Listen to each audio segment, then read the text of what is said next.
Jumlah dan struktur personel militer Indonesia. Per bulan Juni tahun 2025, Indonesia memiliki sekitar 400.000 personel militer aktif.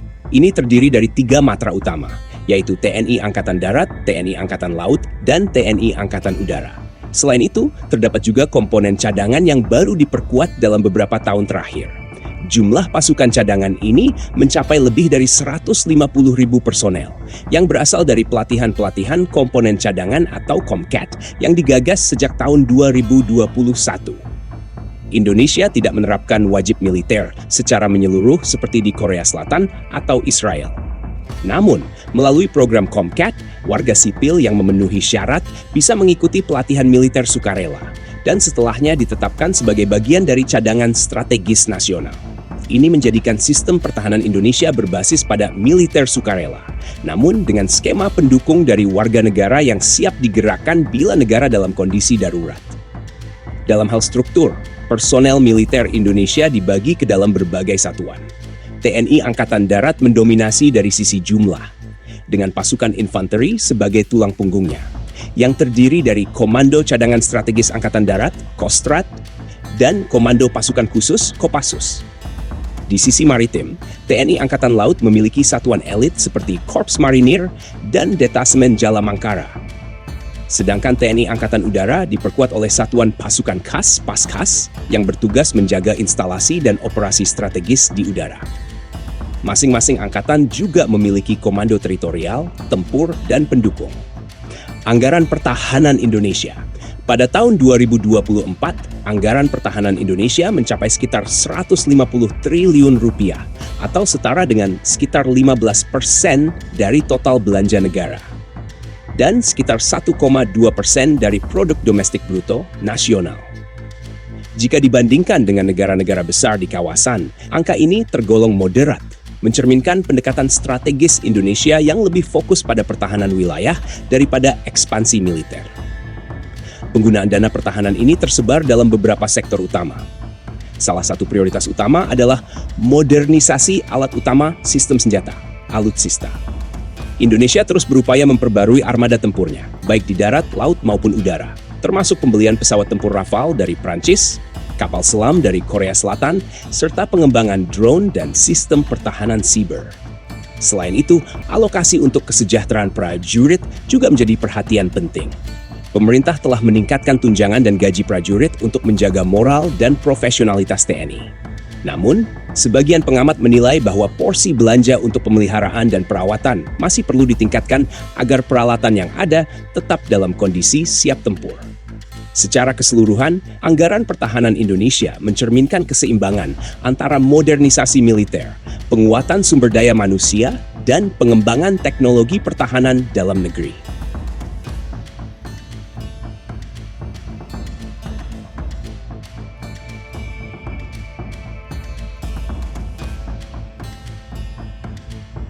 Persenjataan dan Teknologi Militer Indonesia 2025. 1. Senjata utama. Per bulan Juni tahun 2025, Indonesia memiliki berbagai sistem persenjataan utama yang tersebar di ketiga matra Tentara Nasional Indonesia. Di darat, TNI Angkatan Darat diperkuat oleh sekitar 350 unit tank tempur utama dan kendaraan tempur lapis baja. Salah satu andalan utama adalah tank Leopard 2A44 buatan Jerman yang dilengkapi dengan meriam kaliber 120 mm. Selain itu, terdapat juga Panzer Anoa, produksi dalam negeri, yang digunakan untuk mobilitas pasukan dalam berbagai medan. Di udara, TNI Angkatan Udara memiliki lebih dari 150 unit pesawat tempur, termasuk F-11 Fighting Falcon buatan Amerika Serikat, serta Sukhoi Su-27 dan Su-30 buatan Rusia. Indonesia juga sedang dalam proses pengadaan pesawat tempur Rafale dari Prancis sebanyak 42 unit, dengan kontrak pembelian yang dimulai sejak tahun 2022. Sementara itu, TNI Angkatan Laut mengoperasikan lebih dari 100 kapal perang, termasuk kapal fregat kelas Marta Dinata, korvet kelas Diponegoro, dan kapal selam Nagapasa kelas buatan Korea Selatan. Indonesia juga terus memperkuat armada bawah lautnya dengan rencana penambahan kapal selam buatan dalam negeri melalui kolaborasi antara PT PAL dan mitra asing. Meskipun belum memiliki rudal balistik jarak jauh, Indonesia telah mengembangkan rudal taktis dan anti kapal seperti rudal C-75 dan rudal Exocet untuk memperkuat kemampuan pertahanan maritim. 2. Teknologi militer, produksi lokal versus impor. Indonesia saat ini masih dalam transisi antara ketergantungan pada impor dan pengembangan teknologi militer lokal. Sebagian besar sistem senjata utama seperti jet tempur dan kapal selam masih dibeli dari luar negeri. Namun ada upaya serius menuju kemandirian industri pertahanan.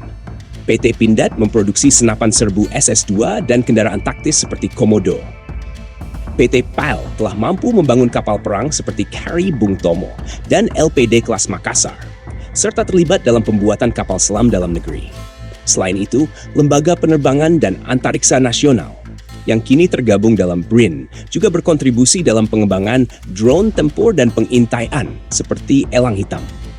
Namun demikian, dalam hal teknologi tinggi seperti radar, sistem avionik, dan pertahanan siber, Indonesia masih sangat bergantung pada negara produsen seperti Amerika Serikat, Korea Selatan, Rusia, dan Prancis.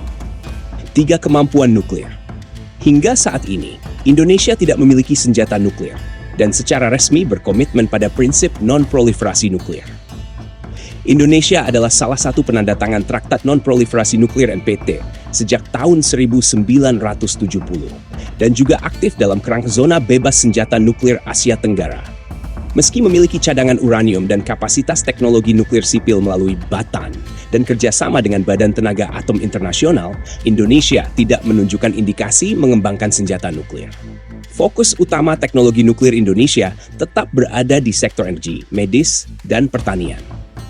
Namun, kemampuan teknologi dan sumber daya yang dimiliki menunjukkan bahwa secara teknis, Indonesia berpotensi untuk mengembangkan senjata nuklir jika suatu saat kebijakan nasional berubah. Tapi hingga tahun 2025, Indonesia tetap berkomitmen pada prinsip pertahanan konvensional dan damai. Dengan komposisi senjata modern, produksi dalam negeri yang terus berkembang, dan posisi politik luar negeri yang konsisten, Indonesia membangun sistem pertahanan berdasarkan prinsip modernisasi bertahap, kemandirian strategis, dan netralitas nuklir. Pertanyaannya kini, apakah kombinasi ini cukup untuk menghadapi dinamika keamanan di kawasan Indo-Pasifik yang makin memanas? Industri pertahanan Indonesia, kemandirian atau ketergantungan? 1. Produksi dalam negeri, membangun dari dalam. Sejak awal dekade 2000, Indonesia telah berupaya membangun industri pertahanan nasional yang mandiri. Pada tahun 2025, terdapat lebih dari 25 badan usaha milik negara dan swasta yang aktif memproduksi alat utama sistem senjata atau alutsista untuk keperluan dalam negeri dan ekspor terbatas. Di antara yang paling menonjol adalah PT Pindad, produsen senjata ringan dan kendaraan taktis. Pindad memproduksi senapan serbu SS-1 dan SS-2, pistol G2, serta kendaraan tempur seperti Anoa, Badak, dan Komodo Mampai Pompa. Produk-produknya bahkan telah diekspor ke beberapa negara di Asia dan Afrika. Sementara itu, PT PAL Indonesia menjadi tulang punggung produksi kapal perang.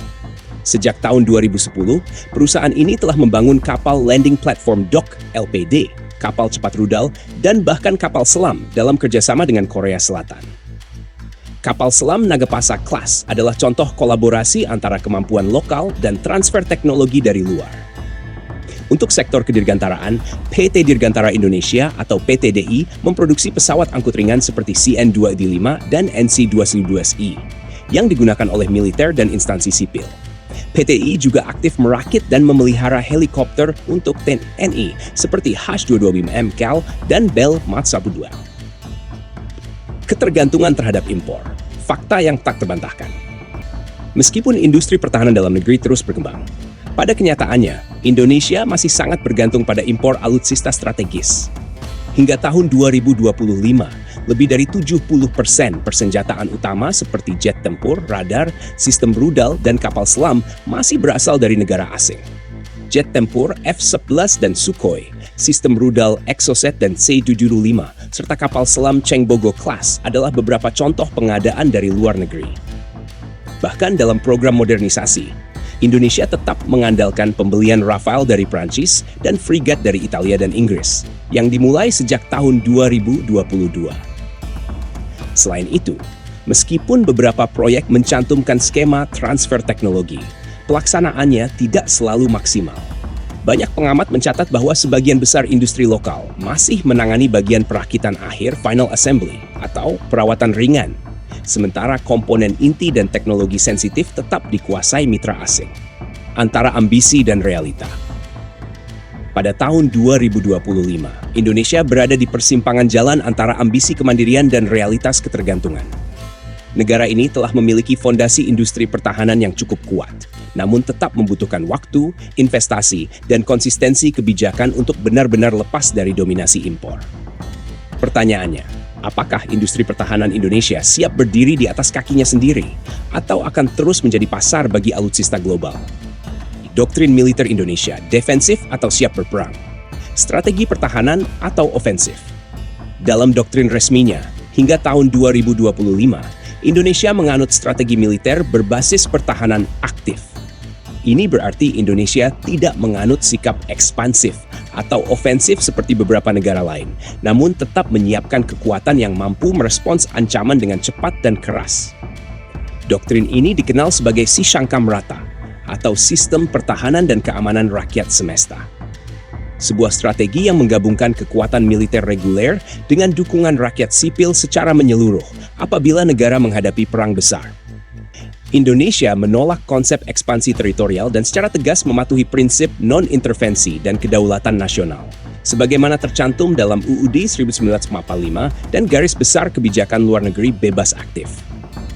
Namun, meskipun bersifat defensif, militer Indonesia dipersiapkan untuk melakukan tindakan ofensif terbatas, khususnya dalam konteks menjaga keutuhan wilayah, menghadapi pemberontakan bersenjata atau konflik di perbatasan.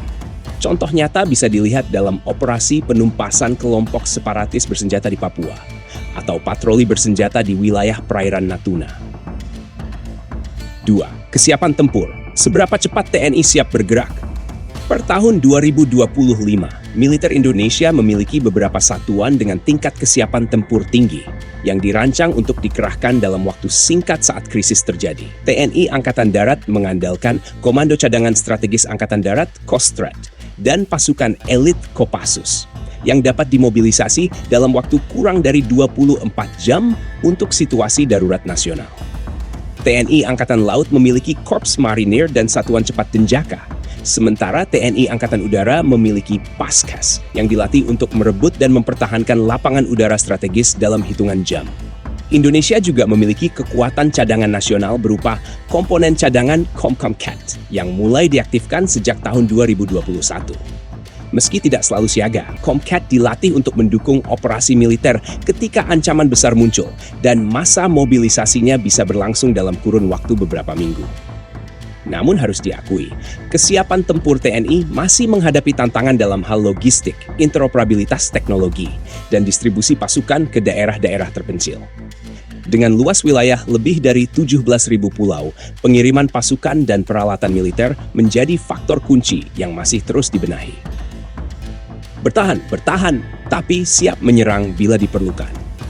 Doktrin militer Indonesia di tahun 2025 tetap berada di jalur pertahanan aktif, bukan agresi.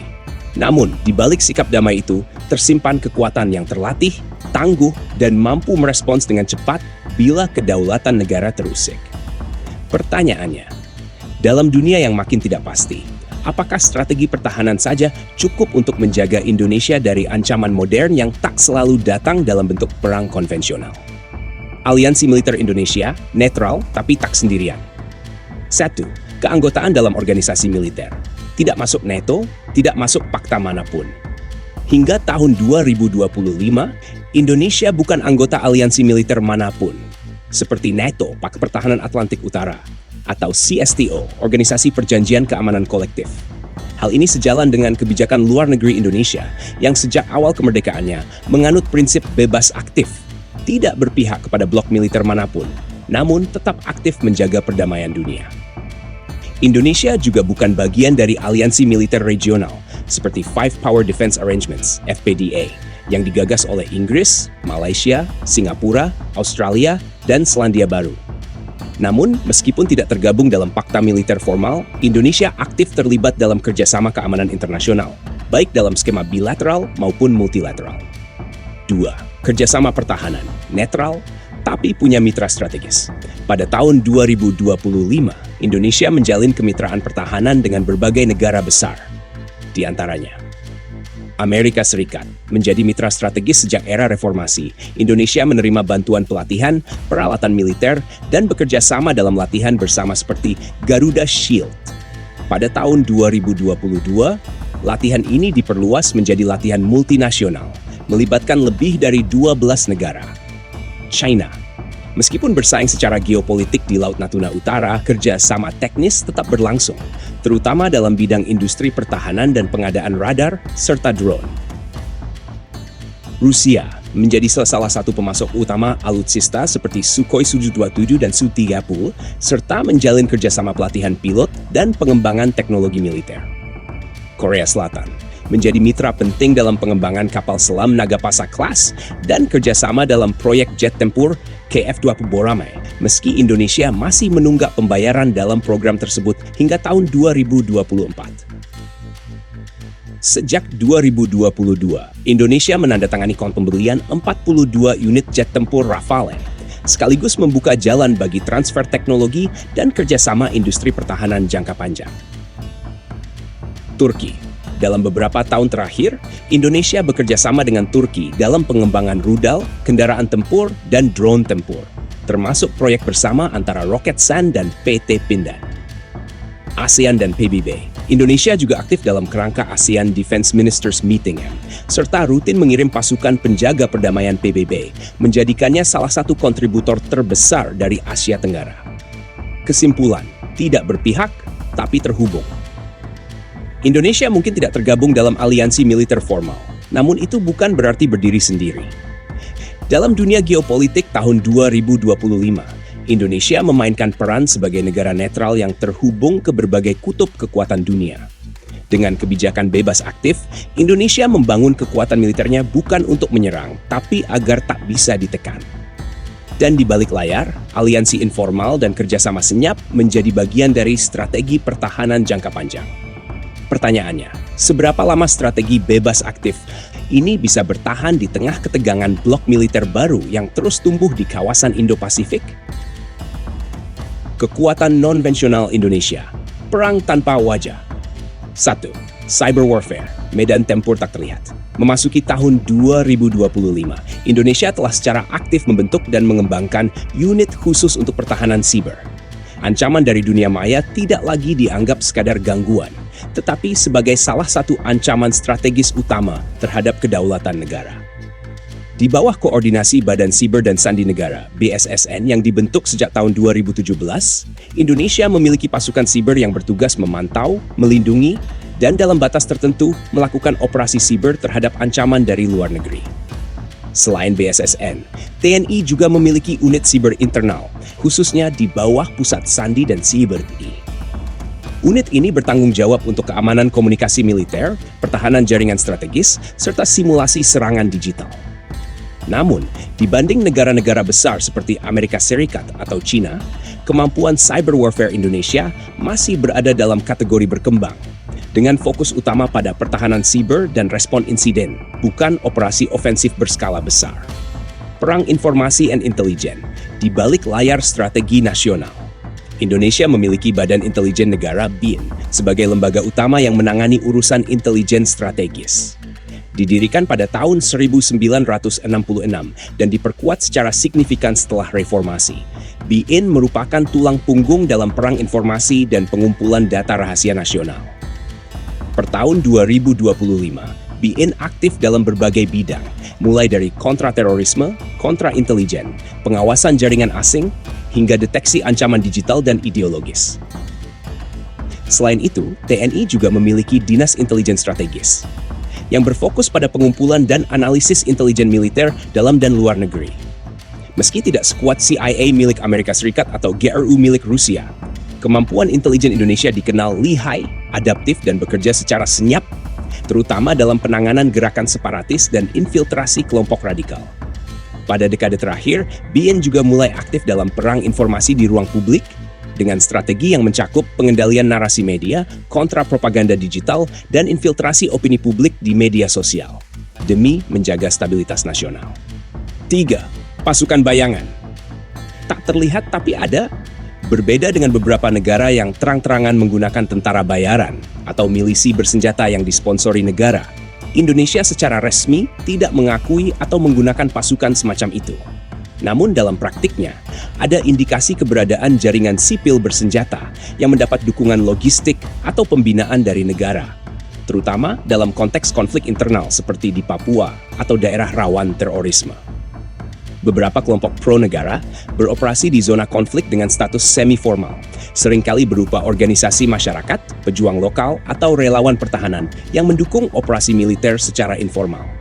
Peran mereka cenderung bersifat pengawasan, logistik, dan intelijen lapangan. Meski tidak sebanding dengan Wagner Group milik Rusia atau PMCs di Timur Tengah, struktur semacam ini menunjukkan bahwa Indonesia memiliki kapasitas memanfaatkan kekuatan tak resmi dalam konflik terbatas, meski dibungkus dalam bingkai sipil. Kesimpulan, perang hari ini tak selalu butuh senjata. Pada tahun 2025, kekuatan non-konvensional Indonesia menunjukkan bahwa perang masa kini tak selalu dimulai dengan tembakan, tapi bisa dimulai dengan data, hoax, dan sabotase digital. Pertanyaannya, siapa musuh sebenarnya jika yang menyerang tak terlihat, tak berseragam, dan bahkan tak berada di dalam negeri? Pengalaman tempur TNI Tatu, sejarah konflik, ditempa oleh perang sejak awal kemerdekaan.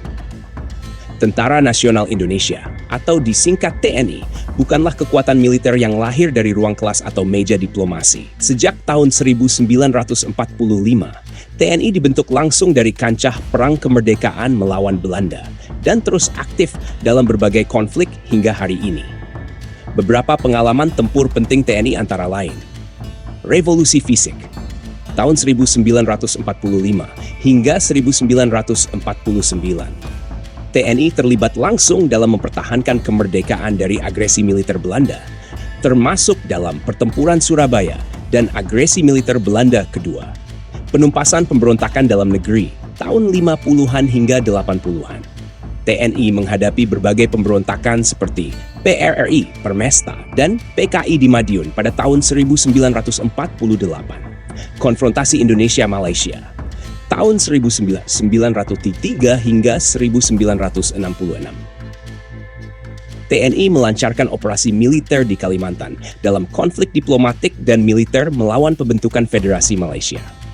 Operasi Seroja di Timur Timur dimulai tahun 1975. Intervensi militer terbesar Indonesia dalam sejarah modern yang berlangsung hingga tahun 1999, ketika wilayah tersebut akhirnya menggelar referendum dan memilih merdeka.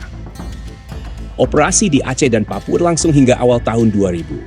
TNI menghadapi konflik bersenjata dengan Gerakan Aceh Merdeka dan Organisasi Papua Merdeka dalam operasi militer dan intelijen yang kompleks. Meskipun belum pernah berperang dalam konflik antar negara berskala besar, TNI memiliki rekam jejak tempur yang panjang dan nyata, terutama dalam operasi militer dalam negeri, kontra gerilya, dan penegakan stabilitas nasional. Latihan bersama, menyatu dalam kerjasama internal. Sejak era reformasi, Indonesia aktif menjalin kerjasama militer internasional dan terlibat dalam berbagai latihan gabungan. Hingga tahun 2025, TNI telah rutin mengikuti sejumlah latihan besar seperti Garuda Shield, latihan gabungan antara TNI dan militer Amerika Serikat.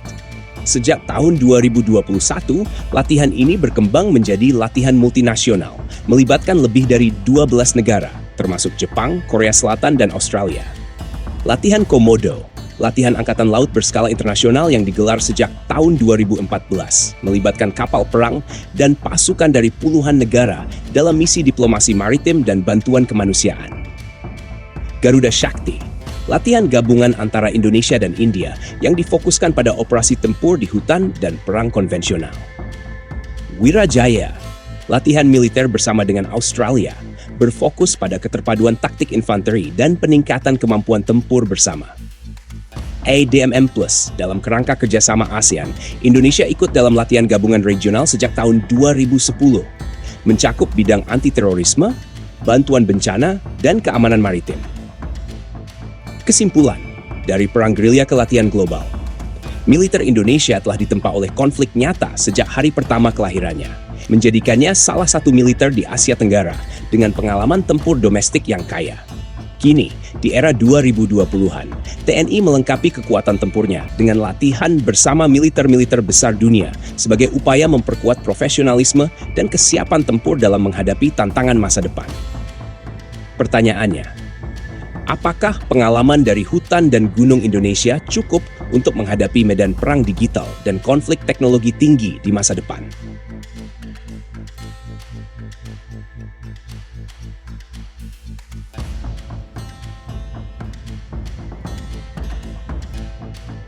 Geografi dan infrastruktur militer Indonesia berdiri di pusat lintas dunia. 1. Letak geografis strategis di persimpangan samudra dan benua. Indonesia terletak di titik temu dua benua, Asia dan Australia, serta dua samudra, Pasifik dan Hindia. Inilah yang menjadikan Indonesia sebagai negara kepulauan strategis secara militer dan ekonomi. Secara geografis, Indonesia membentang dari ujung barat di Sabang hingga ujung timur di Merauke, melintasi lebih dari 15.000 pulau dengan garis pantai mencapai lebih dari 80.000 km. Selain itu, wilayah Indonesia mencakup 3 choke point maritim penting dunia. Selat Malaka, jalur pelayaran tersibuk kedua di dunia. Selat Sunda, penghubung Samudra Hindia dan Laut Jawa. Selat Lombok, jalur alternatif kapal-kapal besar internasional. Letak strategis ini menjadikan Indonesia bukan hanya sebagai titik penting dalam perdagangan global, tetapi juga sebagai kawasan yang sangat menentukan dalam geopolitik kawasan Indo-Pasifik. Pangkalan militer, penjaga wilayah dari barat ke timur. Hingga tahun 2025, Indonesia memiliki ratusan instalasi militer yang tersebar dari barat ke timur. Beberapa di antaranya adalah pangkalan militer strategis milik TNI, yang mencakup semua matra, darat, laut, dan udara. Pangkalan darat, Kodam Iskandar Muda di Aceh, mengamankan ujung barat Sumatera. Kodam Cendrawasih di Papua menjadi benteng pertahanan paling timur. Pusat Kesenjataan Infanteri di Bandung, sebagai jantung pelatihan infanteri nasional. Pangkalan laut, Lantamal Ais di Belawan, mengamankan Selat Malaka. Lantamal Flas di Kupang, berfungsi mengamati jalur strategis Laut Timur. Lantamal De Plas di Tarakan sebagai penyangga pertahanan maritim Kalimantan Utara. Pangkalan udara, Lanut Halim Perdana Kusuma di Jakarta, pusat komando udara di ibu kota. Lanut Iswah Judi di Madiun, markas jet tempur TNI AU. Lanut Manuhua di Biak, pangkalan strategis di wilayah timur Indonesia. Hingga kini, Indonesia belum memiliki pangkalan militer di luar negeri, namun kerap menggunakan fasilitas militer negara sahabat dalam misi latihan gabungan dan perdamaian dunia. Akses logistik, arteri pergerakan militer Nusantara. Sebagai negara kepulauan, akses logistik menjadi kunci utama kekuatan militer Indonesia. Untuk mendukung pergerakan pasukan dan logistik, Indonesia mengandalkan pelabuhan strategis seperti Pelabuhan Tanjung Priok di Jakarta, Tanjung Perak di Surabaya, dan Belawan di Sumatera Utara, yang berfungsi ganda sebagai pelabuhan sipil dan logistik militer. Bandara militer dan sipil ganda yang digunakan untuk mobilisasi pasukan dan alutsista, seperti Bandara Sultan Hasanuddin di Makassar, yang berbagi dengan Lanut Sultan Hasanuddin, dan Bandara Sentani di Papua, dekat dengan markas operasi timur. Jaringan jalan transnasional seperti Jalan Trans Sumatera, Trans Jawa, dan Trans Papua, yang memungkinkan mobilisasi darat pasukan dalam waktu cepat, meskipun beberapa wilayah di timur masih memiliki keterbatasan infrastruktur. Selain itu, Komando Gabungan Wilayah Pertahanan, Kogab Wilhan, yang dibentuk sejak tahun 2019, telah memperkuat sistem komando dan distribusi logistik militer berdasarkan zona, barat, tengah, dan timur. Kesimpulan, di tanah laut yang menjadi persimpangan dunia, letak geografis Indonesia yang membelah Samudra Hindia dan Pasifik menjadikannya sebagai benteng alami dan titik tekan strategis kawasan Indo-Pasifik. Namun, untuk benar-benar menjadi kekuatan regional, geografi yang menguntungkan harus disokong oleh infrastruktur militer yang tangguh dan responsif. Pertanyaannya, apakah Indonesia cukup siap menjadikan laut dan udara sebagai halaman depan pertahanannya? Sejarah singkat militer Indonesia tumbuh dari rakyat berkembang menjaga negara. Dari lahirnya tentara kelompok rakyat. Militer Indonesia lahir bukan dari institusi kerajaan atau kekuatan kolonial, melainkan dari semangat perlawanan rakyat. Pada tanggal 19 Agustus tahun 1945, tak lama setelah proklamasi kemerdekaan, dibentuklah Badan Keamanan Rakyat (BKR) sebagai cikal bakal kekuatan militer Indonesia.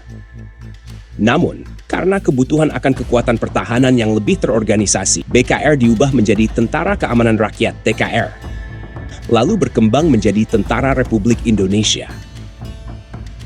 Akhirnya, pada tanggal 3 Juni tahun 1947, TRI bergabung dengan berbagai laskar rakyat dan resmi menjadi Tentara Nasional Indonesia (TNI), institusi militer sah negara Indonesia yang profesional dan terorganisasi. Sejak kelahirannya, TNI langsung terlibat dalam revolusi fisik melawan Belanda, mempertahankan kemerdekaan hingga pengakuan kedaulatan pada tahun 1949. Dekade selanjutnya, TNI menghadapi berbagai pemberontakan dalam negeri seperti DII di Jawa Barat dan Aceh, PRRI dan Permesta di Sumatera dan Sulawesi, serta GDIPU-S PKI pada tahun 1965 yang menjadi titik balik peran politik militer di Indonesia. Orde Baru. Di bawah pemerintahan Orde Baru, sejak tahun 1966, TNI tidak hanya berfungsi sebagai alat pertahanan, tetapi juga memiliki peran politik melalui doktrin fungsi ABRI, yaitu fungsi pertahanan dan fungsi sosial politik. Pada era ini, militer menjadi bagian dari pemerintahan, duduk di parlemen, memegang jabatan sipil, serta aktif dalam operasi militer seperti invasi ke Timur Timur pada tahun 1975. Era Reformasi. Kembali ke jati diri. Setelah jatuhnya Orde Baru pada tahun 1998, militer Indonesia memasuki masa reformasi besar. ABRI dipisah menjadi TNI dan Polri pada tahun 2000, dan TNI secara resmi meninggalkan dunia politik praktis. Reformasi ini juga menandai perubahan besar dalam struktur, orientasi, dan profesionalisme militer, dengan fokus pada pertahanan negara dan netralitas politik. Abad ke-21 menjadi kekuatan regional. Memasuki abad ke-21, TNI terus bertransformasi untuk menjawab tantangan global. Dari modernisasi alutsista, pembentukan Komando Gabungan Pertahanan pada tahun 2019, hingga keterlibatan aktif dalam latihan militer multinasional seperti Garuda Shield dan Latma Komodo. Dengan kekuatan yang berasal dari sejarah rakyat, TNI kini berada di persimpangan penting antara menjadi kekuatan pertahanan nasional atau menuju peran strategis di kawasan Indo-Pasifik.